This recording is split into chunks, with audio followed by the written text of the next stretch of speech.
Assalamualaikum warahmatullahi wabarakatuh. Perkenalkan, saya Yulia Intan Kania dari Divisi Reaction. Di sini saya akan menjelaskan tentang materi virus. Sebelumnya kita harus tahu pengertian dari virus. Apa itu virus? Jadi virus itu adalah agen infeksi berukuran kecil yang bereproduksi di dalam sel inang yang hidup. Sebelum lebih lanjut kita membahas tentang virus, kita harus tahu terlebih dahulu apa itu ciri-ciri virus, kemudian sejarah penemuan virus itu bagaimana, kemudian struktur dan bentuk virus itu gimana sih, dan replikasi virus ya, atau perkembangbiakan dari virus. Yang pertama di sini saya akan menjelaskan tentang ciri-ciri virus terlebih dahulu. Jadi ciri-ciri virus yang pertama itu ada aseluler. Aseluler itu virus itu dia bukan merupakan sel. Jadi virus itu makhluk hidup tapi dia bukan sel, intinya itu. Kemudian ciri-ciri selanjutnya itu adalah makhluk hidup peralihan. Peralihan di sini dia itu virus itu bisa berupa benda mati maupun makhluk hidup. Kalau benda mati, virus itu bisa dikristalkan, sedangkan makhluk hidup virus itu bisa bereplikasi atau berkembang biak. Selanjutnya ciri-ciri virus selanjutnya itu adalah ukuran virus itu sangat kecil, 20-300 mikron. Kalau misalkan dibandingkan dengan bakteri, virus itu lebih kecil daripada bakteri. Dan selanjutnya, tidak dapat melakukan metabolisme di luar makhluk hidup. Jadi, virus itu tidak bisa bereplikasi di alam, tetapi dia itu hanya bisa bereplikasi di makhluk hidup, di tubuh makhluk hidup melalui sel ini. Kemudian ciri-ciri virus selanjutnya itu hanya bisa diamati oleh mikroskop elektron, bukan mikroskop cahaya. Nah, ini tadi sudah saya bahas, yaitu perbandingan bakteri dan virus. Nah, bisa dilihat ya dari ukurannya, bahwa bakteri itu lebih besar daripada virus itu lebih kecil daripada bakteri. Nah, ini contoh penyakitnya dari virus. Contohnya ada poliovirus, ada bakteriophage kompleks, ada smallpox virus, dan TMV, yaitu tobacco virus. Nah, selanjutnya di sini ada sejarah penemuan virus. Jadi pertama kali virus itu ditemukan itu pada tahun 1862 itu oleh Dmitri Ivanovsky. Jadi beliau itu berhasil menemukan penyakit TMV, yaitu tobacco virus, yang ciri-cirinya itu punya bercak kekuningan. Kemudian selanjutnya pada tahun 1859 Martinus William Jagernik itu menemukan apa penyebab dari virus TMV ini. Dan pada tahun 1935, Benjamin Stanley, beliau berhasil mengisolasi dan mengkristalkan TMV. Nah, ngomong-ngomong mengkristalkan, tadi kan saya sudah bahas bahwa ciri-ciri dari virus salah satunya itu bisa dapat mengkristalkan.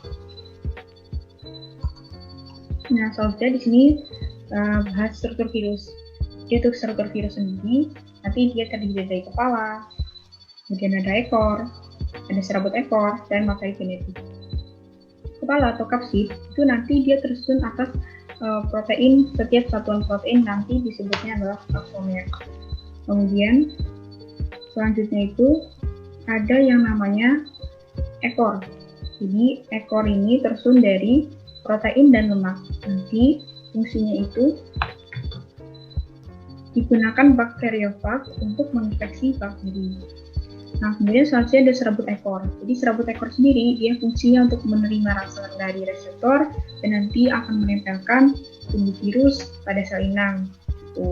Nah, selanjutnya ada materi genetik, nanti berupa DNA atau RNA. Kemudian selanjutnya kita harus tahu bentuk virus. Jadi untuk bentuk virus sendiri itu pertama ada batang.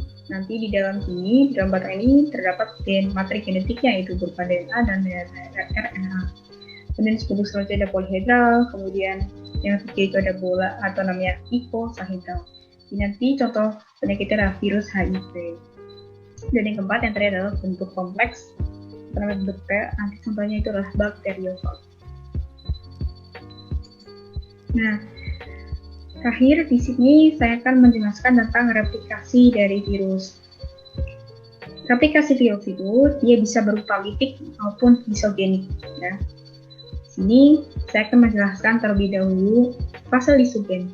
Nanti fase lisogen terdiri dari fase absorpsi, injeksi atau penetrasi, kemudian ada fase penggabungan, fase pembelahan diri, dan fase profek. Nah, sini fase absorpsi. Fase absorpsi ketika bakteriofag menempel pada dinding sel bakteri. Kemudian nanti bakteriofag ini akan mengeluarkan enzim namanya lisosin yang akan menjadikan dinding sel ini nanti akan menjadi lunak. Kemudian selanjutnya ada fase injeksi di sini. Fase injeksi di mana nanti bakteriofag itu kan tadi mengeluarkan materi genetik untuk masuk ke dalam sel bakterinya. Kemudian selanjutnya ada fase penggabungan.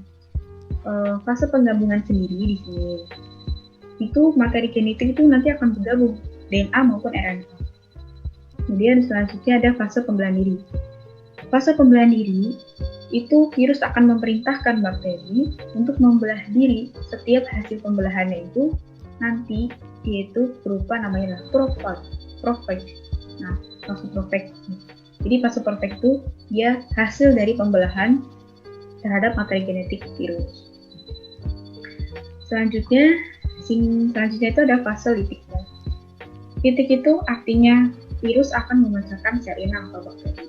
Jadi tadi fase litik itu terdiri dari fase absorpsi, fase injeksi, fase sintesis, fase perakitan, dan fase lisis. Untuk fase absorpsi dan fase injeksi itu sama seperti fase lisogen. Di sini saya akan menjelaskan langsung ke fase sintesis.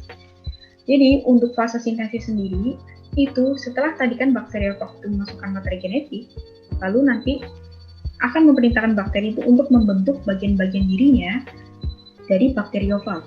Nah, kemudian selanjutnya ada fase perakitan. Untuk fase perakitan sendiri, itu akan membuat bagian dirinya kembali seperti semula. Itu di fase absorpsi. Kemudian, dan terakhir itu ada namanya fase lisis. Jadi fase lisis itu, apa itu fase lisis? Jadi fase lisis itu memecahkan bakteri atau sel inang yang nanti bakteriofagnya ini dia itu akan keluar dari dinding sel. Seperti itu. Alhamdulillahirrahmanirrahim. Terima kasih. Di sini saya sudah menjelaskan materi tentang virus. Mohon maaf apabila saya masih kurang dalam hal menjelaskan atau kata-kata yang kurang berkenan. Wassalamualaikum warahmatullahi wabarakatuh.